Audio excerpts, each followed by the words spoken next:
welcome to this episode of the Drink Less, Live Better podcast. I'm your host, Sarah Williamson, and I'm really glad you're here.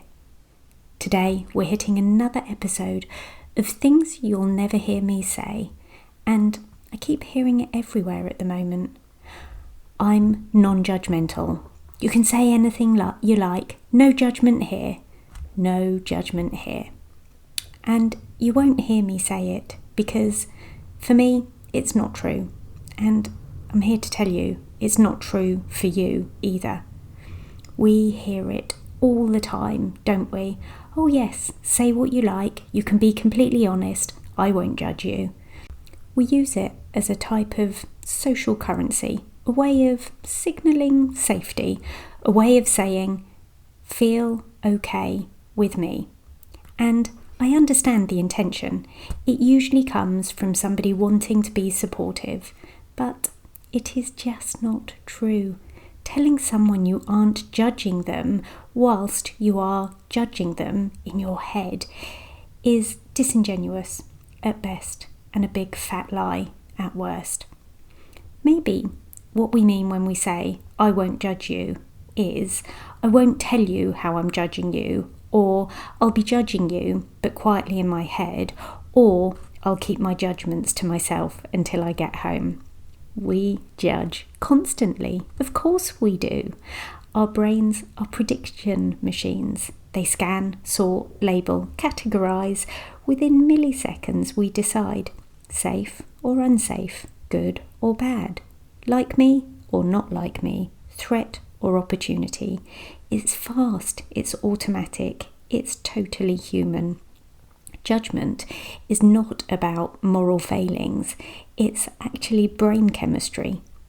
Thousands of years ago, these really quick judgments we made kept us alive. If you paused to thoughtfully consider whether the rustling in the bushes might be a saber-toothed tiger, you didn't last long. Quick decisions meant survival. Judgment was protective, and in so many ways it still is. There may not be the saber-toothed tigers now, but we're judging situations to decide if we should speak up. We judge people to decide if we can trust them. We judge environments to decide if we belong. Judgment helps us to navigate the world. So when we say, I'm non-judgmental, we might actually mean, I won't shame you, or I won't criticise you, or I won't reject you. You might tell me something and a judgment will pop into my mind instantly, uninvited. Maybe I think, oh yes, that makes sense, or I wouldn't do it like that, or oh my goodness, that sounds risky. The judgment appears before I've consciously chosen anything. And the difference isn't whether the judgment shows up. The difference is what I do with it next. Do I think about it and cling to it? Do I build a story around it? Do I let it shape how I treat you or respond to you? Or do I notice it and stay curious? And this is where I think a more honest part can come in. Open-mindedness. Open-mindedness acknowledges that judgments will arise. It doesn't pretend we're above being human. And instead it says, I'm willing to look at my judgments and I'm willing to question them. I'm willing to expand beyond them. Open-mindedness has humility in it. Non-judgmental can sometimes have a subtle superiority added into it, as if I've transcended something you are still stuck in. Open-minded says, hey, I'm in this messy human experience right alongside and with you. So you will hear me say, let's talk about that. I'm open-minded. And this is my invitation for us to think about the subject together from a place of let's see where we get to together with this. Judgments are fast, but they're not always accurate. They're shaped by culture, upbringing, past pain, personal values. They are biased. And if we pretend we don't judge, those biases operate unchecked. They steer our reactions silently.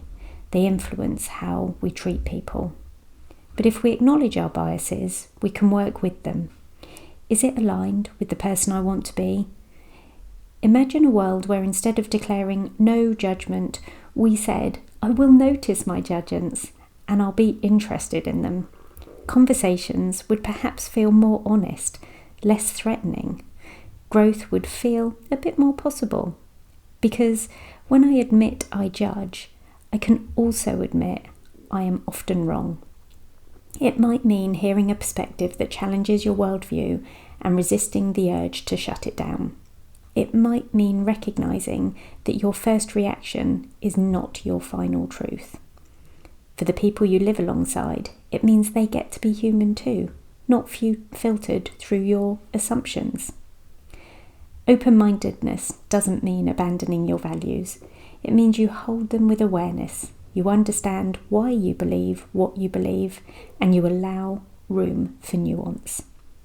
You can find me on Instagram at Drink Less, Live Better, doing a lot of handstands at the moment, and online at drinklesslivebetter.com, where you'll find lots of supportive resources. Check out today's podcast show notes for a link to a hidden episode that will help with 5 p.m. cravings and details about my one-to-one life coaching and sober coaching programs. And P.S. I believe in you.